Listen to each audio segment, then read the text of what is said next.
Welcome, everybody, to another episode of Strife's Sanctum. My name is Citizen Strife, and this week, I've got a bit of a quick one.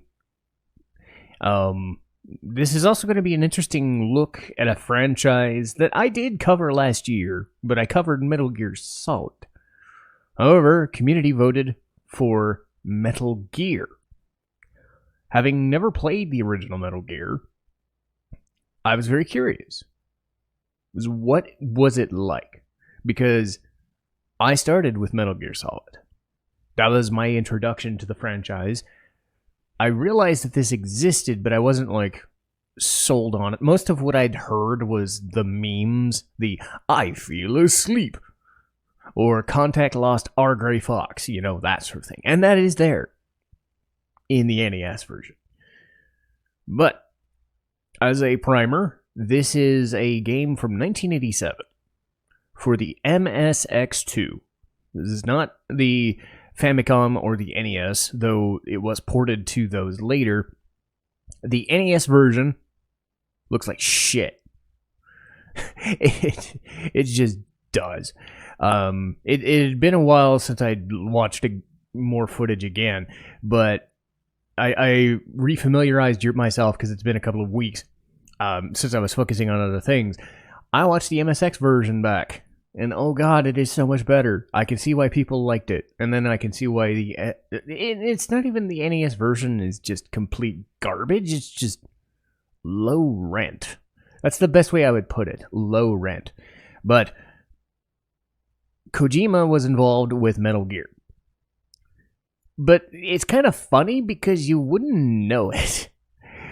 When you consider what Kojima would go on to do with Metal Gear, even Metal Gear Solid to an extent is very strange and abstract, though nowhere near as weird as it would get. A lot of this, outside of kind of the wonkiness of some of the bosses in Metal Gear Solid 3, this reminds me of Metal Gear Solid 3, honestly. Way more than any of the other games do. And a lot of that has to do because of the limitations of the old school hardware. You don't have the Kojima weirdness. This is as straightforward a Metal Gear game as I've ever experienced. And whether that's a good thing or a bad thing, I don't know. It's just different. Because when you think of Kojima, you think of cybernetic ninjas, you think of just off-the-wall weird comments, you think of all the crazy shit that he adds, Psycho Mantis, I can peer into your soul, that sort of stuff, and even wonkier shit than that. You think of cinematics, you think of all that crazy shit. And again, this is 2 or 3 generations before that. There are severe hardware limitations, even on the MSX, much less than the Nintendo. So it feels very stripped down. That being said, it doesn't feel bad, but it does feel cheap. And again, I don't feel cheap as in low rent as in the NES version. I'll go over that in a minute. I mean cheap as in, because this game is only in about an hour and a half, it is difficult. And a lot of it is bullshit. And a lot of these are going to be things that if you've played Metal Gear or heard about it, yeah, it's pretty goddamn cheap. But that's the way the NES was. That NES era was difficult. Almost annoying because it was trying to give you more time for an hour-long game. Or, say, in the sense of a Castlevania game, I saw a playthrough of Castlevania, you could beat it in 20 minutes. If you're good at it. So they had to make something difficult because I forget what those games cost back then. I remember paying 40, 50, sometimes $70 for SNES games, and they weren't near as difficult as these. So I can understand it. You'd be done with this game in an hour and a half if you got through it quick enough. So I fully understand that. That being said, there are still some unforgivable sins that this gameplay has that, regardless of version.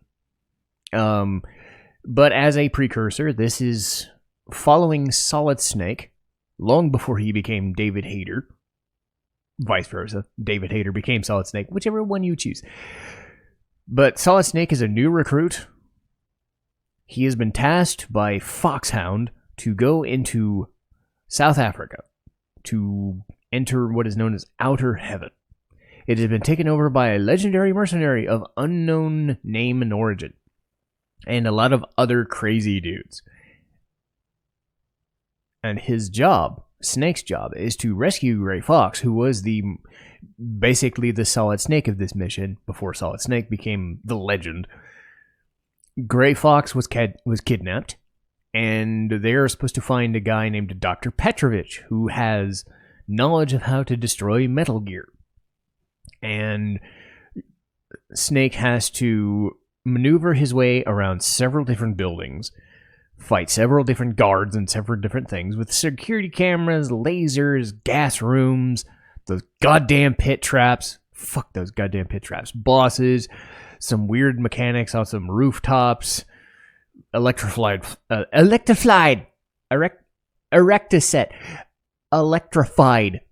get it, electrified flooring, because it didn't start in Metal Gear 1, it started here, and a whole bunch of other weird shenanigans, like oxygen tanks going underwater and stuff like that. So there's a lot of cool stuff in this very bare bones game. There's a lot of cool shit in there. Kojima saw the limitations of the hardware, the MSX2 hardware, couldn't do a run and gun type of game, so he stripped it down into a stealth-based game. It doesn't have the bells and the whistles of a Metal Gear Solid, the alarm. I mean, it has alarms, but it doesn't have the alarm mode. It doesn't have the alert mode. It doesn't have the knock on the enemies and knock them out and get your tags and whatever, all that cool, funky shit that you can do.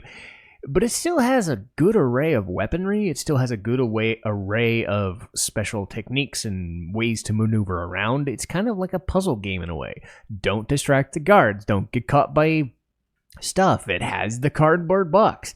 There's lots of things. It even has weapon suppressors in it. So all of the cool, nifty gadgets that you could think of that were expanded upon later in the timeline, there is a lot of versatility in this. It almost felt kind of like a Zelda game in a way. You still needed to do the right thing at the right time, and certain enemies were, like most bosses were basically beat by Nikita missiles and, or just sneaking up behind them and stabbing them. Bosses in this game are nowhere near as sophisticated as this. The most you'll get is, hey, I've got a flamethrower. In a diagonal line. Sneak up behind him, sneak up to the side and shoot him. They don't have a lot of uniqueness to them. But that adds to the groundedness of it, because there isn't some weird ghost guy with visions of death and the people you've died have come back to haunt you and take damage and you fake dying, that sort of thing. There isn't a dude with bees that shoots out bee grenades. The most you get is a flamethrower guy, but he's not in complete darkness. He's just a flamethrower guy. It's like the firebar from Mario or something, or a dude hiding behind hostages. And there's a death trap. Oh god, he's throwing a boomerang. That it seems strange, but in a way, it's very refreshing to not walk into a Metal Gear game and think, "Huh, Kojima's on some stuff."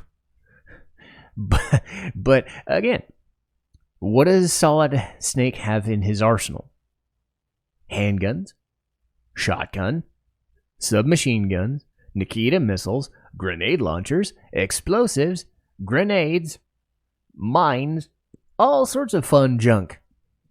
And it's very intense, because if you run into an enemy, they're going to be chasing you. If you walk through the area, they'll get past you. And it's different in different versions.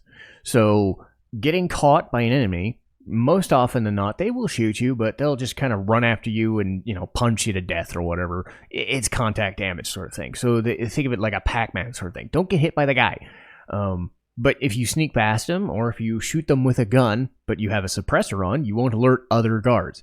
Sneak past the cameras on the sides, you'll be fine. Kind of the same way in Metal Gear Solid. So it's not as awkward as you would think, given the limitations of the control scheme. the reality is a lot of the wonkiness comes from some of the design choices of, if you walk into an area, for instance, say if you beat an enemy, you're walking into an armored truck, you beat an enemy, that then you walk into the truck and then you grab an item, you grab a ration. As soon as you walk out the door, it's Mega Man. They respawn and they alert. It's like instantly on your ass. So if you're taking damage, sucks to be you. The benefit is, most of those trucks, you're given a chance to replenish your items. A lot of the tricks is replenish all your items before you get done. So get all of your rations, get all of your items, save all the hostages. Saving hostages is a big deal in this game, because saving enough hostages will improve your rank. And some of the hostages are the important NPCs, like Dr. Petrovich and Gray Fox. Some of the support NPCs, they won't help you unless you help a certain NPC in a boss fight. And you do get some support. You don't have the codec system, but you have a transceiver. So much like Metal Gear Solid 3, because again, that's about the best approximation, if you're walking into this blind, what you're in for. The transceiver, you're not getting the super crazy visuals and the amazing talking points. At most, in the MSX version, you get a picture of Snake, and then you get the big transceiver, and then you talk. In the NES version, you don't even get Snake's picture. You don't even get good dialogue half the time. You get a lot of it cut out. I remember a criticism of like Phantasy Star 2 or 3, I forget when they said that the Japanese version had way more stuff and they cut out a lot of content, so you actually got way less of the dialogue and the story that you were supposed to get, so a lot of things would just seem like nonsense. The NES version suffers from that. The obvious "I feel asleep," "Contact our Gray Fox," "Outer Heaven," whatever, and you still have talking with Schneider, who's going to give you notices of what's going on, how to find a place in the buildings, the architecture of a building. You have Big Boss, who's giving you your mission and objectives. You've got Diane and Jennifer, who are going to give you advice about soldiers and how to defeat the soldiers and whatever. Like, I think if you call Jennifer, she'll just tell you how to beat bosses, right? In the MSX version, the dialogue is treated a lot better. It's translated a lot better. A lot of that had to do with the timeline. I read up that they said they weren't given a lot of lead time, but it also didn't help that Kojima wasn't involved, so he's not really fond of that version, the NES version, nor should he be, because the NES version looks very washed out. The MSX version, for instance, has a lot of browns, a lot of blues, a lot of like popped colors, because even for the NES era, you still have colorful games like Castlevania 1 and 2, or 1 and 3. Not so much 2. 2 is very washed out and darker. 1 and 3 pop off the screen with a lot of oranges and bright blues and stuff. That's not really what Metal Gear is going for in this, but there's still like a lot of blues and browns, so you can see where you're going. This has a lot of like bright whites and greens, and it's kind of ugly in the NES version, so that's there. The menu screen is better in the MSX version by far. It's a lot of just whites. We'll just say card. It gives you enough information, but the HUD is just kind of there. Again, MSX is just better, just plain better across the board. And they give you a little bit more difficulty, because if you alert too many guards, they'll start chasing you off of screens. So there's that as well. Along with capturing and recapturing hostages and whatever, you have the bosses. You have a dude with a machine gun who's called Machine Gun Kid. You have the dude who's you have these Terminator-esque robots later on called Arnolds. Ha ha ha, funny. speaking of Terminator, they even I don't think Kojima was involved in this, but they had the cover art was like a traced version of Kyle Reese from Terminator. I don't know if they got sued for that or they got away with it, but it is pretty kind of fucking funny. But overall, it's not a terrible experience until you kind of try to maneuver around. The weapons are solid. And I talked about because the weapons feel like they're supposed to. The handgun is suitable. You get a ton of stuff, and you get the suppressor. You can shoot from afar and take down enemies. Usually it only takes like one bullet. Bosses, you're going to take a lot more rocket launchers to the face and whatever, or gunshots, if you have enough. But really, the cheapness of the game really hits in a certain fashion when you deal with keycards and gas rooms. Because keycards are your major source of progression. And whether that's finding a keycard, because there's 8 keycards. And I think Metal Gear 1 did this, but it wasn't so obtuse about, oh god, there's gas rooms everywhere, get fucked. In this game, say for instance you're trying to get a keycard. You defeated a boss. You have keycard 1. Okay, well, what room does keycard 1 work on? Does the game tell you? No. Does the game tell you that you're in a gas room until you walk into it? No. Do you have the gas mask? Yes. Can you use the keycard with the gas mask on to avoid damage? No. Does it, again, what if you have 8 keycards? Well, is it logical to assume that the keycard that you need is keycard 8 because that's the one you got? No. Again, does it tell you which keycard to use in which door? No. It could be keycard 1 or 2 or 3 or 4. You have to go down your list until you open said door. And every time if you're in a gas room or, God forbid, a pit trap room, though pit traps usually won't have this happen until like maybe super late, where they're at the door. More often they're inside the room, and you'll be able to at least tell if there's going to be a room with pit traps. Doesn't help you much. But the key cards could be any of those 8 key cards. Doesn't matter when you got them. Doesn't matter what door it makes sense. You just have to fiddle around until you pick them. So if you're in a gas mask room, you take tick damage. And you got to keep ticking damage until you find that fucking door. And then you get, oh, okay, now I've opened the door. Great. What about the next room? Doesn't matter. You gotta find it again. So as soon as you enter a room with a gas door, you'll be notified eventually. Like Big Boss will tell you, hey, I forgot to mention there's a door with gas in it, or there's a room with electrified flooring in it. Thank you. I would have liked to have been told that before I walked in there. So sometimes they'll remember, sometimes they won't. So you're kind of just fiddling around with the key cards until you get your way in there, and it sucks because a lot of the time you're fighting an enemy. So you have to clear the enemy, which makes sense. But those gas rooms and the keycard bullshit sucks. And it's annoying even without that frustration. You're just walking through a door and it doesn't say. Again, it's an NES and MSX game. Of course, they probably didn't think, okay, we should put a number 2 on the door. We should put a number 8 on this door. Or, what would have made more sense, once you get a keycard level, you should be able to automatically open a door of a certain level if you have the keycard. So if you have the level 8 keycard, it should work on every single fucking door. That makes perfect sense. Logical sense. Maybe that was a limitation of the hardware. I don't know.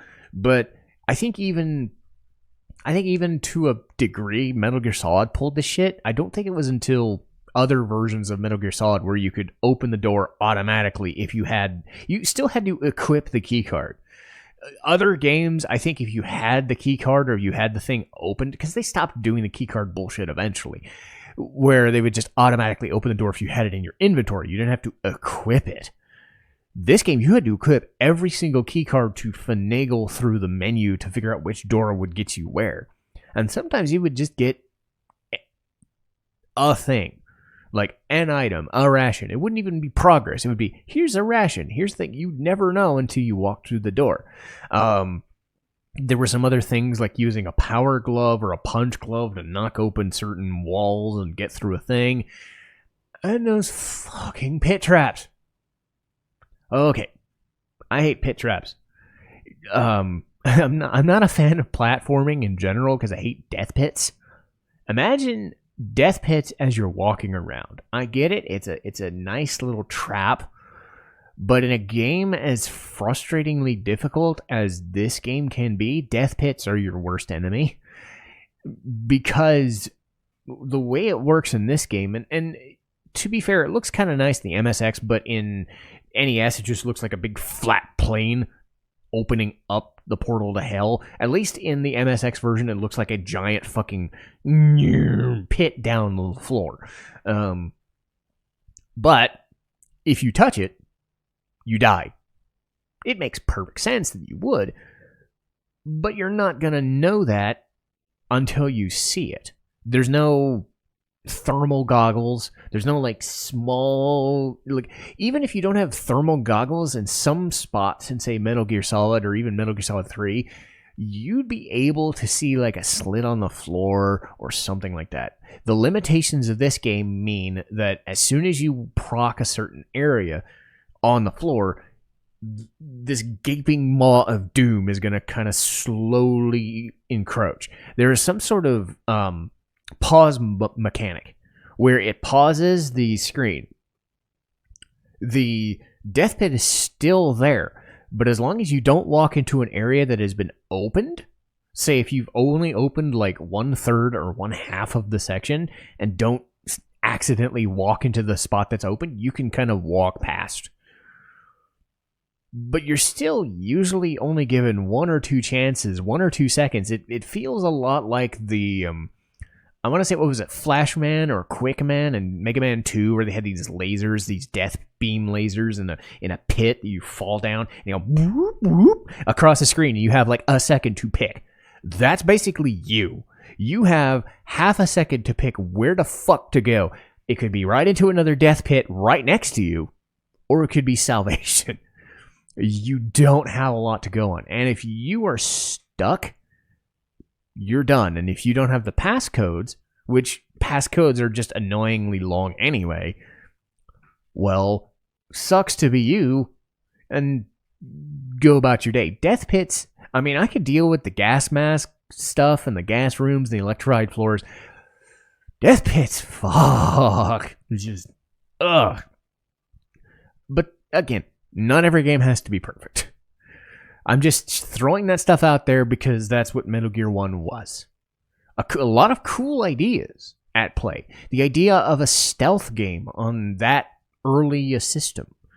Because you have to think through how much weaponry do you have? Where do you find your next weapon? How do you find your next keycard? You're in a kind of an adventure situation, a stealth action game with an adventure type setup with a puzzle. You're trying to fight your way through guards, and you're trying to fight your way through bosses, and then get your keycards, and then still fight through some of these puzzles. Some of them involve multiple goddamn pit traps in the same room. I mean, yeah, that's usually later in the game, but even early on, you still deal with 1 or 2 pit traps. But again, little niggles like that and the respawning enemies as soon as you re-enter a room if you're trying to restock items or some stuff, that's old school bullshit. But it is there. But the ideas at play still make for a well-rounded, grounded experience. Because when you're coming from something that has as much mileage as Metal Gear Solid, which has the connotation going into Death Stranding, which is just as weird, you're expecting something very avant-garde. And honestly, no, this is as stripped down as Hideo Kojima can ever get. And it's very strange because, again, that's a limitation of the hardware, but it's also a limitation on the person and the creativity himself. Because you strip away a lot of the weirdness, and then you're left with a game that is just going to give you about an hour and a half of run and gun, puzzle solving, stealth action, with a lot of nitty gritty war stuff. Is it the best written stuff in the world? No. I'd say the MSX version is going to be the best at it. I mean, you can probably get by with the NES version, but if you're looking for something simple, Metal Gear has you covered. Even with some of the weird changes, like the change in the final boss in the NES version, Metal Gear exists in the MSX version, but the supercomputer of doom, they didn't even put Metal Gear in the Metal Gear game on the NES. That shows you what I know. It's still functionally the same game. It's just not as good.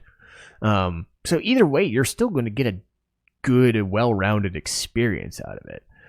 So I would say if you've ever played it before, or wanted to play it before, wanted to see what the Metal Gear origin story was, it's still an interesting game. It just has some NES difficulty flaws. The 70s, 80s difficulty is strong with this one. But that'll do it for me today. And let me load up my schedule here, because we're getting into the April side of things, and we're going, because I'm recording this like 2 weeks in advance. But let's see what we've got. Next week we have Spy Family, Cour 2. More Spy Family. More to go with. I enjoy it. Chrono Trigger. Awesome game. Not my favorite game of all time, like a lot of people would. I mean, not me personally, but this is considered everyone's favorite SNES, like JRPG or JRPG of all time. I'm partial to 6, and I'm partial to Lufia 2. That being said, Chrono Trigger still has high-end quality for many reasons, and I'm gonna gush over it, so don't worry about that. April 30th is going to be Raven of the Inner Palace. That should be an interesting kind of like political drama sort of thing with some weird mystical elements. And then Mega Man 1 Powered Up, Mega Man X2, Mega Man Legends, and Mega Man Battle Network. So I'm pretty full up on podcast ideas. And I also want to mention before I go, you may notice that on this channel and my gameplay channel that I'm going to start editing these to have higher volume. A guy in a YouTube comment told me, "Hey, I just can't hear you," and it finally got me thinking, because I've been doing this for years and I never thought of it. Because I've noticed it mostly when it processes to YouTube. To me, it was just whatever. I'm not going to bother with it, and I'm like, you know what? If he's the one finally saying it, who are the people who are not? Because just because somebody isn't directly saying a thing, because again, they may not know, hey, you're under certain limitations, you're under certain time constraints. I'm not really under so much time constraints that I can't edit some volume into my videos. So again, I think it's a thing that I should have been doing a long time ago. I just didn't think I was going to need to do it.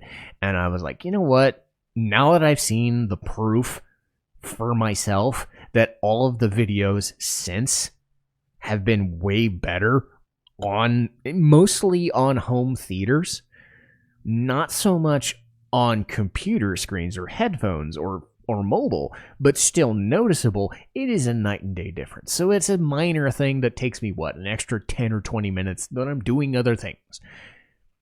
It takes me a little bit more data through the day to do so, but I think it's going to make for a better experience overall. I wanted to mention that because I know this is going to be posted like 2 weeks later, but this is a thing that I think is important to do, so that like starting with now my Persona videos, starting with the Super Punch-Out videos, now the Boxu stuff, I think it's going to be a better overall experience, and now people can say, okay, that is a limitation of my videos that doesn't exist anymore, provided I just put in a little effort each day to, find an app. I have to pay for an app now, which sucks, but it's a minor inconvenience that could pay off in later times, because am I expecting anything out of YouTube or Twitch or anything? No. I'm grateful anybody wants to watch this stuff. But I also think that trying to limit the issues that I have with my videos is going to pay off in the long run, because if new people watch this, they're not going to have the same, why can't I hear this guy? Why do I have to turn up my stuff higher? Because that was what it was. It was, I can't hear you. This is like the lowest I've ever heard a YouTube video. So again, it's probably just, I didn't want to post-process anything.